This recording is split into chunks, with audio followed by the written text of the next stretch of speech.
ఎవరు? మిమ్మల్ని బంధ విముక్తులు చేసింది ఎవరు?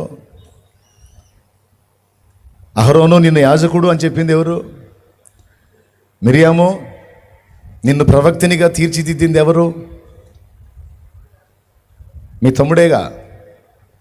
తమ్ముళ్ళే, చిన్నోళ్ళే, నేను పెద్దోళ్ళే అనుకుంటున్నావా? తాట తీస్తా అనలేలే కానీ అన్నంత పని చేశాడు. మిరియాముకైతే తాట తీశాడు కూడా. స్తోత్రం. ఇది దేవుడి వాక్యం ఇచ్చిన సాక్ష్యం. ఇప్పుడు ఆల్రెడీ సేవకు అభిషేకింపబడ్డ వాళ్ళు, ఆల్రెడీ ఇప్పుడు అభిషేకం పొందుతున్నాడు అందరికీ చెప్తున్నాను నేను. హృదయంలో కూడా దైవజనుడి పట్ల తిరస్కార బుద్ధి కలిగి ఉండరాదు. దేవునికి స్తోత్రం. హృదయములో కూడా దైవజనుని పట్ల తిరస్కార బుద్ధి కలిగి ఉండరాదు. తల మీద చేతులుంచుట అంటే ఒక భక్తుడు అన్నాడు, తలంపుల మీద చేతులుంచుట అని. తలంపుల మీద చేతులు ఉంచటం అంటే ఇక ఎట్ల పడితే అట్లా నడవటానికి లేదు. సేవకు అభిషేకింపబడ్డ వాళ్ళు ఒక పరిచర్య క్రమం ఉంది. అపోస్తలుడు, సువార్థికుడు, కాపరి, ఉపదేశకుడు, ప్రవక్త, ఇట్లా కేటగిరీస్ ఉన్నాయి. ఇందులో నంబర్ 1లో వచ్చేది అపోస్తలుడు. ఈ చట్టాన్ని గౌరవించి మా పైన దేవుడు అపోస్తలుడుగా, నాయకుడుగా ఒక పాత్రని దేవుడు ఉంచాడు, ఆ పాత్రని మేము గౌరవించాలి అని గౌరవించి లోబడిన వాళ్ళు క్రమములో ఉంటారు, వర్ధిల్లుతారు, సేవలో రాణిస్తారు, అనేక ఆత్మల్ని జయిస్తారు. ఆ క్రమాన్ని, దేవుడు ఏర్పరిచిన క్రమాన్ని తొలగిపోతే ఆయనేనా, మేం కాదా? ఆయనేనా సేవకుడు, మేం కాదా? మేము కూడా ఈ మధ్య వాక్యం చెబుతున్నాం. మేము కూడా 2-3 సంఘాలు నిర్మాణం చేయడానికి మమ్మల్ని కూడా దేవుడు వాడుకున్నాడు. ఆయన చెబితే మేము వినేది కాదు. అసలు ఒక మాటలో చెప్పాలంటే ఆయన అట్లా చెప్పకూడదు, ఆయన ఇట్లా చెప్పకూడదని పిచ్చి ఆలోచనలు, పిచ్చి మాటలు మాట్లాడకూడదు. హృదయంలో కూడా కలిగి ఉండకూడదు. తరబీదయ్యే వాళ్ళకి చెప్తున్నానులే, మీకు కూడా పనికి వస్తాయి. దేవుడిచ్చిన చట్టము, దేవుడిచ్చిన క్రమాన్ని గౌరవించని వాడు ఖచ్చితంగా త్రోసివేయబడతాడు. దేవుడు వాడిని వాడుకోడు.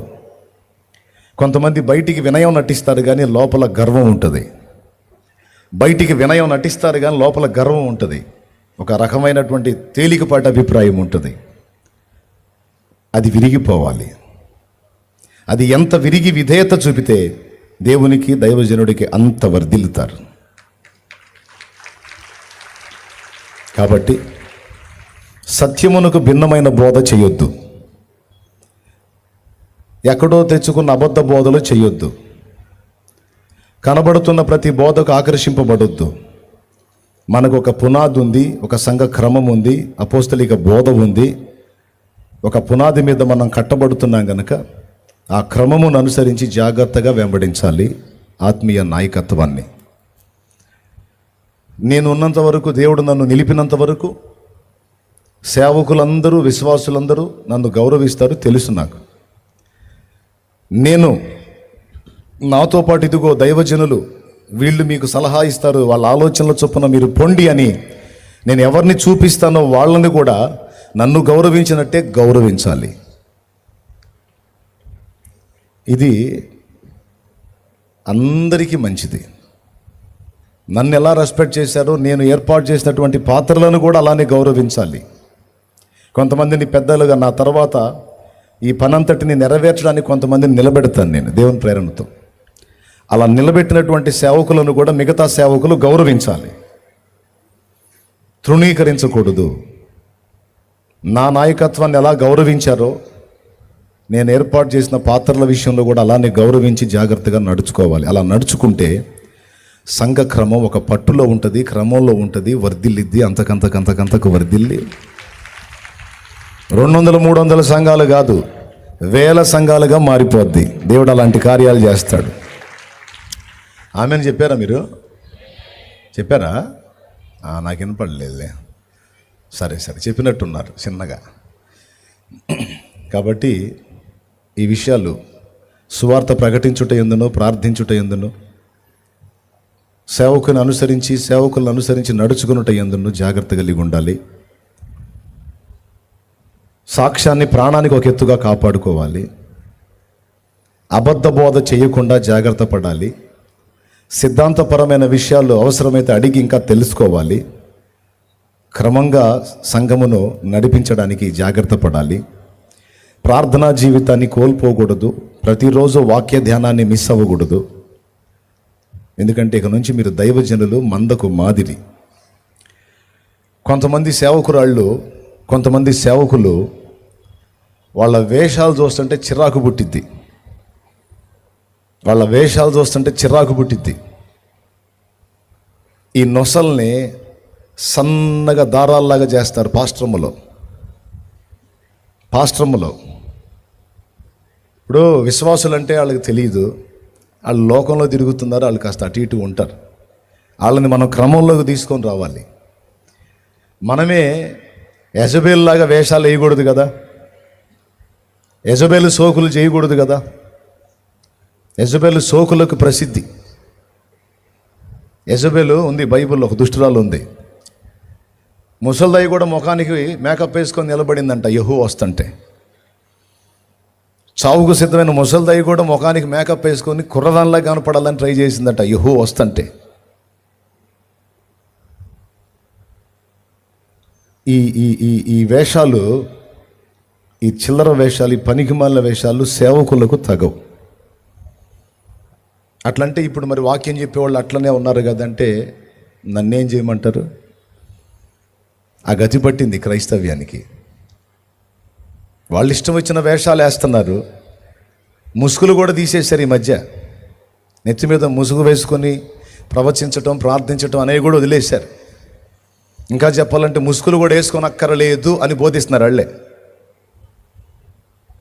సేవకురాళ్ళకి చెప్తున్నాను, సేవకులకి చెప్తున్నాను, దైవజనురాళ్ళు అంటే మందకు మాదిరి. నిన్ను చూసి భక్తి నేర్చుకోవాలి. నీ మాట తీరు, ప్రవర్తన, అవతారం అన్ని విశ్వాసులు గమనిస్తారు. కొంతమంది సేవకురాళ్ళ వేషాలు చూస్తున్నాను నేను. సేవకురాళ్ళ వేషాలు పిచ్చి పిచ్చి డ్రెస్సులు వేసి, పిచ్చి పిచ్చి వేషాలు వేసి, పిచ్చి పిచ్చి కథలన్నీ పడుతుంటారు కొంతమంది సేవకురాళ్ళు. ఇక్కడిక్కడికి వేస్తుంది జాకెట్ అమ్మగారు ఇక్కడిక్కడికి వేస్తారు. చంకల బన్నీ ఉంటుంది, ఇంకొంచెం పెంచి ఇక్కడికి ఉంటుంది. నువ్వు దైవజనురాలువా లేకపోతే యెజబెలువా? నువ్వు ఏంది నీ అవతారం? నువ్వు వేసుకునే వస్త్రం. నేను నా లోన్ నుంచి ఆ చెల్లిని చూస్తున్నాను. నా ఎదురుగా కూర్చుంది ఆ చెల్లి. శుభ్రంగా దరిద్రం లేని పని ఏడదాకా వేసుకుంది.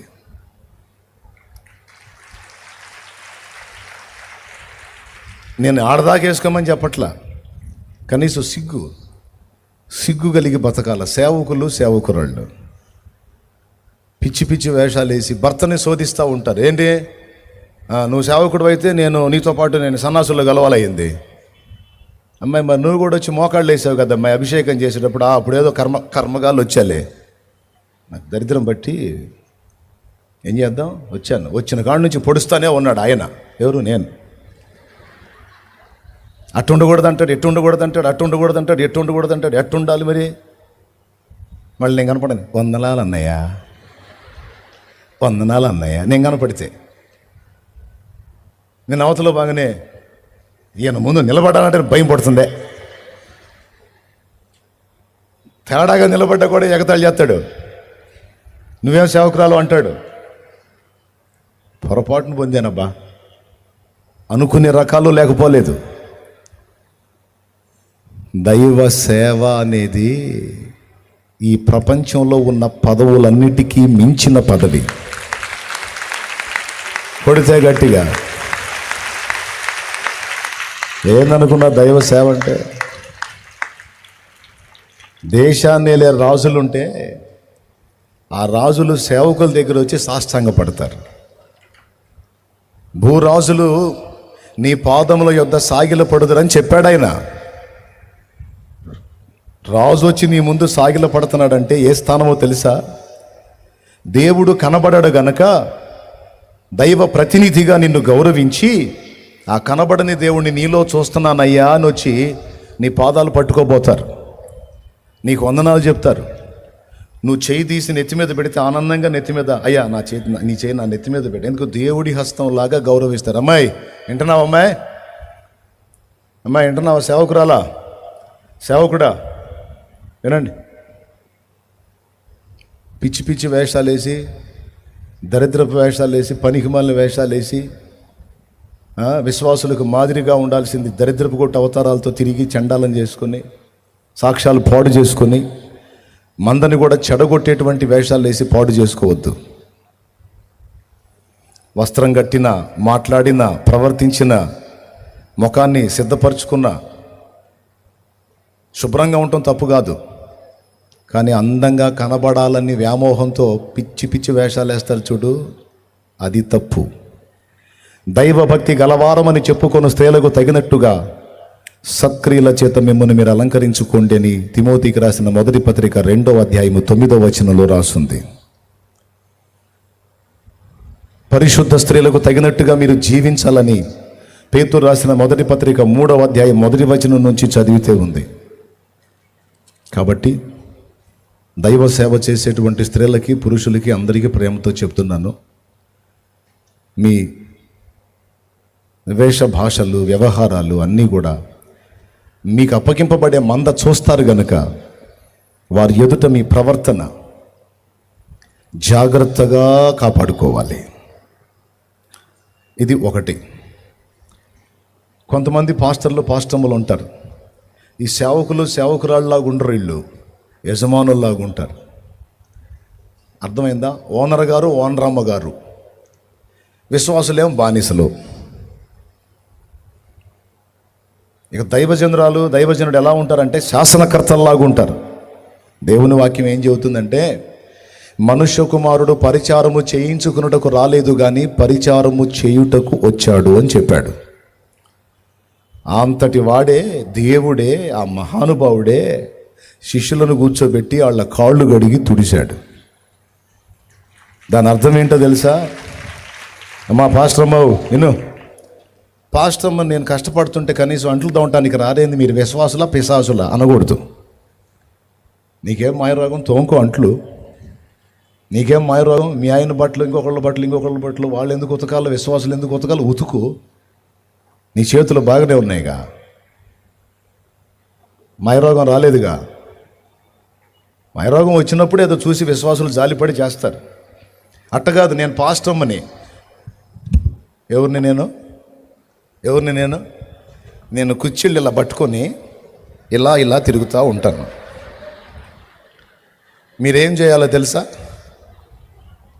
బానిసల్లాగా వస్త్రాలు ఉతకాలి, అంట్లు దోమాలి, అన్ని పనులు చేయాలి. నేను మాత్రం ఇట్లా తిరుగుతా ఆర్డర్లు వేస్తూ ఉంటాను. పాస్టములో వందనాలమ్మా. కుర్చీళ్ళు నాజుగ్గా పట్టుకోకూడదమ్మా. కుర్చీళ్ళు అవసరమైతే పని చేయాలమ్మా, ఎత్తేయాలమ్మా, మనమే చేయాలమ్మా. అప్పుడు మనల్ని చూసి వాళ్ళు ఫాలో అవుతారమ్మా, ఫాలో అవుతారు. నాజుగ్గా ఇక నేను పాస్టర్మని అయ్యాను, నేను పెద్ద మనిషిని అయ్యాను, ఇక అంతా మీరే మోయాలి, ఇక నేను మోసేదేం లేదంటే నువ్వు దైవజనురాలు కాదు. అసలు నువ్వు అసలు మాదిరివే కావు.